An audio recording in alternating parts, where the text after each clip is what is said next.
네, 안녕하세요. 반갑습니다. 호전입니다. 오늘은 제가 이동평균선에 대해서 많이들 오해하고 계시는 부분에 대한 이야기를 좀 해보도록 하겠습니다. 사실 이동평균선에 대해서 이제 각 잡고 제대로 강의를 진행하게 되면은 뭐 최소한 2시간 정도는 필요하다고 봐요. 그래서 뭐 예를 들어 이동평균선이 무엇인지, 이걸 활용하는 방법, 매매법 뭐 이런 것들까지 이야기하게 되면은 사실 2시간도 부족하고요. 그래서 오늘은 이제 그 딱 많이 오해하시는 부분, 특히 많은 분들께서 이런 이야기 많이 하시거든요. 선생님 가장 많이 이제 사용하시는 이동평균선 또는 선생님 이 가장 정확도가 높은 지지선, 저항선, 이평선은 과연 무엇입니까? 라는 질문들도 많이 하시거든요. 저는 이제 우선은 이런 질문들 하시는 분들의 대부분이 오해라는 부분이 하나 있어요. 특히 간과하는 부분이 하나 있어요. 그게 뭐냐면 이동평균선이라는 것에 대해서 가끔 이제 잠깐 망각을 하시고, 네, 이 본질을 잠깐 잊으시고, 자꾸 이렇게 근시안 쪽으로 이 이동평균선이 뭔지 막 이렇게 선을 찾는 분들이 있어요.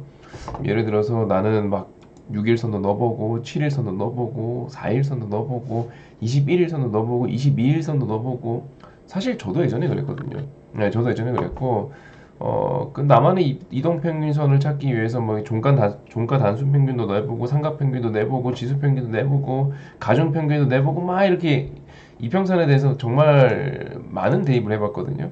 그리고 최근엔 저도 이제 대신증권을 사용하지 않습니다만 예전에는 이제 대신에는 시스템 트레이딩 하시는 분들을 위한 여러 가지 기능들이 있었단 말이죠. 이제 그걸 활용해 갖고 가장 높은 이동평균선에 대한 어떤 승률을 보여주는 이동평균선에 대해서 막 찾아보기도 하고 평균을 내보기도 하고 근데 아무리 찾아봐도 이 승률이 40%가 넘어가는 이평선이 존재하지 않더라고요. 그래서 막 머리를 싸매고 막 고민을 많이 했어요. 그러다가 제가 도달하게 된 결론을 지금부터 좀 이야기를 해볼게요. 일단 이평선을 보게 되면은 여기에 이제 뭐 종가 단순 평균, 뭐 시가 평균, 저가 평균, 고가 평균 막 이렇게 막 나와 있어요.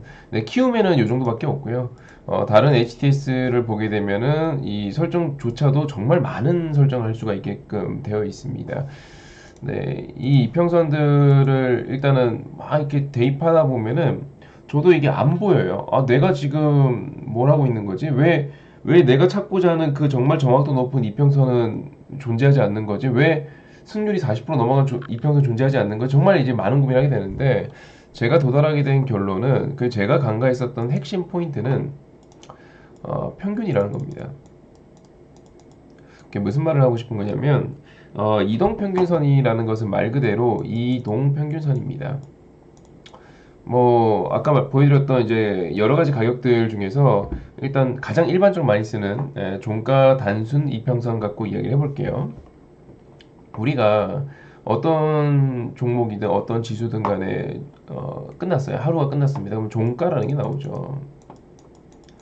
그 종가를 딱 점을 하나 찍고 그 다음날 또 하루에 장이 끝났어요. 그럼 또 종가가 나오겠죠. 점 하나 찍고 점 하나 찍고 점 하나 찍고 점 하나 찍고 이게 5개를 이어버리면은 이게 이제 5일 이동 평균선이 되겠죠. 그렇죠. 바꿔 말하면 5일간의 종가 가격 평균이에요.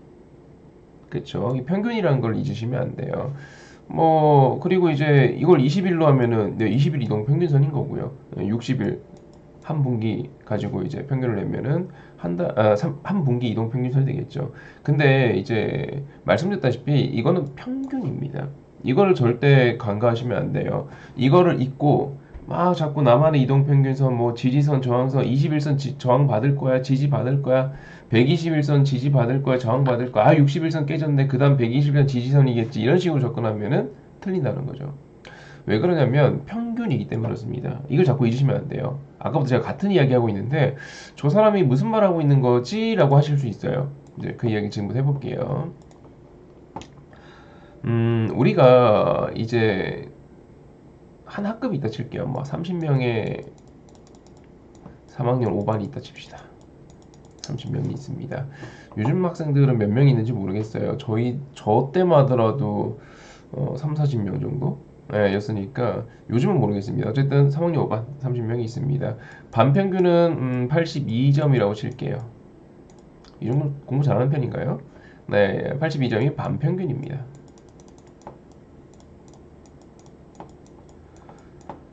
자, 여러분 만약에 이 30명의 학생의 성적표가 있다고 칩시다. 무작위로 성적표 한 개를 딱 뽑았어요. 그랬을 때 이 학생의 성적표가 항상 82점일까요? 아니겠죠.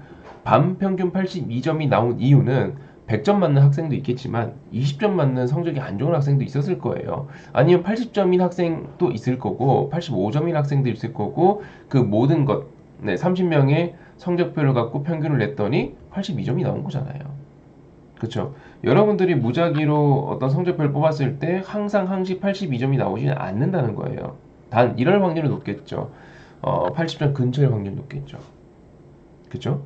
네, 내가 성적표를 뽑았을 때 뭐 20점일 확률, 10점일 확률보다는 80점 근처에 있을 성적표를 뽑을 가능성이 그나마 조금 더 높겠죠. 네, 평균이란 그런 거니까요. 평균이란 그런 거니까. 만약에 100점인 학생들이 훨씬 많았다면 반평균은 82점보다 훨씬 높았겠죠. 만약에 성적이 50점 미만의 학생이 훨씬 많았다면 네, 반평균은 이거보다 낮아졌겠죠. 그렇죠? 어쨌든 저쨌든 30명을 갖고 통계를 냈더니 반평균이 82점이 나온 거예요. 자, 이걸 간과하지 말자고요. 그래서 우리는 애초에 이동평균선에 대한 접근을 이렇게 해야 됩니다. 이평선이 있습니다. 이 제가 지금 화살표를 그은 게 이평선이라고 칩시다. 그럼 애시당초 주가가 이 이동평균선에 대해서 지지와 저항을 받을 거란 기대보다는 이 이동평균선의 근처에서 지지받을 확률이 높겠구나. 이 이동평균선의 근처에서 저항받을 확률이 높겠구나. 즉 근처라는 개념을 이해를 하셔야 돼요. 왜? 평균이니까. 그래서 내가 보고 있는 이동평균선이 깨지고 올라오는 경우 네, 정확한 지지와 저항을 기대하시면 안 된다는 거예요. 그래서 이게 첫 번째 여러분들이 많이 간과하는 포인트예요.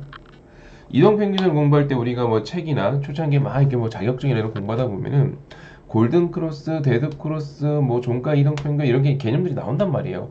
5일선, 11선, 21선, 61선, 121선, 나아가 뭐 그랜빌의 이동평균선 뭐 이런 거 나오잖아요. 근데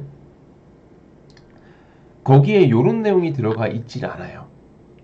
이 사실 너무 당연한 이야기이기 때문에 평균이라는 것에 대한 본질에 대한 이야기를 하지 않아요. 그래서 많은 분들이 자꾸 기술적 분석을 할 때 잘못된 공부를 하시고 네, 그리고 기술적 분석을 할 때 잘못된 공부를 한 다음에 잘못된 대입을 하려고 그래요. 사실 주식이라는 게 딱 정해진 A 더하기 B는 C다라는 어떤 공식을 유추해내는 게 참 어려운 분야잖아요. 네, 어려운 분야인데 근데 자꾸 이 기술적 분석 특히 기본적 분석보다 훨씬 주관적인 영역이 많이 들어가 있는 분석이 많이 들어가 있는 기본적 기술적 분석에 대해서 자꾸 이런 식의 어떤 발상으로 접근하시는 분들은 늘 말로는 실패해요. 운 좋게 어쩌다가 그게 잘 맞는 시장에서는 성공할지 모르겠으나 네, 이게 이제 좀 잘 안 맞는 시장이 오게 되면은 네, 멘탈이 나가버리죠. 그래서 일단은 첫 번째로 제가 여러분들께 이야기하고 싶은 거는 근처예요. 이 근처라는 개념을 이해하셔야 합니다. 그리고 이동평균선을 바라보셔야 합니다. 평균이라는 것을 절대 잊지 마시고 이동평균선을 활용하려고 해보십시오. 그래서 제가 이 이평선을 아까 전에 도입부에서 말씀드렸다시피 도대체 이 정말 잘 맞는 이동평균선 사실 예전에 지금처럼 이렇게 유튜브나 이런 게 없던 시절 옛날 옛적에 그러니까 금융위기 훨씬 이전 닷컴 버블이 터지기 전 네, 그 전까지만 하더라도 우리가 주식 공부를 할 때 이런 개념들이 있었어요. 막 지금은 기억도 잘 안 납니다. 뭐 27일선 예를 들어서 27일선은 기관 이동 평균선, 26일선은 외국인 이동 평균선 이런 게 있었어요 실제로. 요즘에는 잘 안 하시지만 옛날에는 이제 뭐 팍세넷이나 이런 데다가 이런 분석글들이 막 올라오고 그거 갖고 막 공부하고 하던 시절이 있었거든요.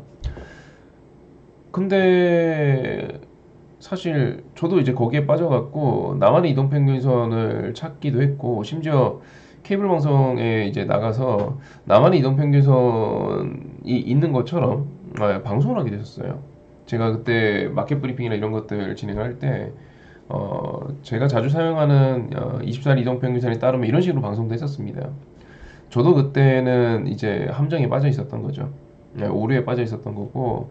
근데 지금 이제 이후에 저도 이런 어떤 데이터나 연구 데이터가 쌓이기 시작하면서 이제 깨닫기 시작한 것은, 평균이란 것은 이런 거구나. 이동평균선은 이런 거구나. 그래서 근처라는 개념을 알게 되었고요. 두 번째는 이 이동평균선이라는 것은요, 사실 말씀드렸다시피 평균선이기 때문에 근처라는 개념이 존재하죠. 근데 잘 생각해 보세요. 이평선은 우리가 이제 많이 사용하시는 게 대표적으로 뭐 5일선 있고, 뭐 11선, 21선, 61선, 121선, 우리가 HTS 설치하면 제일 기본적으로 세팅되어 있는 가격들이잖아요. 근데 이 5일선, 11선, 21선, 60선, 120선 다 좋아요. 다 좋은데 우리가 이제 잘 보면은 오늘은 5일 중에 5분의 1이잖아요. 뭐 퍼센트 좀 한 20%나 되죠. 네.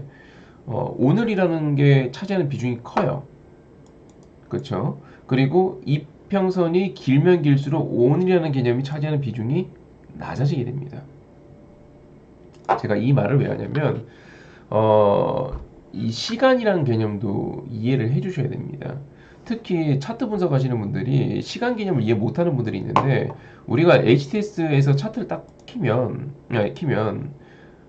세로 영역에는 뭐가 나와 있죠? 가격이 나와 있고요. 가로 영역에 뭐가 나와 있죠? 즉 X축, Y축이 있다고 했을 때 시간이 나와 있잖아요. 시간은 여러분들이 절대 간과해서는 안 되는 개념입니다. 기술 분석을 공부할 때 항상 시간, 가격 이걸 항상 기억하셔야 돼요. 가격만 갖고 박스권 이렇게 접근하시면은 필패입니다. 분석 자체가 오류에 빠지기 쉬워요.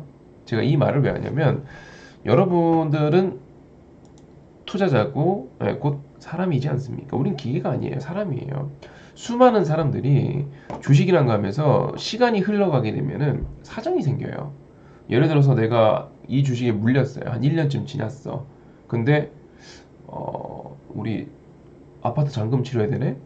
전세 이사해야 되는데 전세 가격이 올랐네? 사연이 생길 수 있잖아요. 주식을 팔 수도 있고, 아니면 또 다른 사연이 생겨갖고 어떤 분들은 여유가 생겼네? 목돈이 생겼네? 그래서 추가 매수해서 단가를 낮출 수 있는 상황이 될 수도 있고, 어떤 분들은 못하겠다, 팔아야겠다, 포기하는 분들이 계실 수도 있고. 즉 시간이 지나면 지날수록 이 투자자들은 고스란히 남아 있을 확률이 낮아요. 사연이 생길 확률이 높아지게 됩니다. 그렇죠? 그래서 이동평균선은 시간이 지나면 지날수록 근처라는 개념이 더 많이 작용해요. 즉 정확한 지지와 저항에 대한 기대를 하면서 이평선을 활용하고 싶다라고 한다면 짧아야 돼요. 61선보다는 5일선이 지지와 저항에 대한 정확도가 높고요. 네, 무슨 말 이해되시죠? 5일선보다도 3일선이 더 높고요.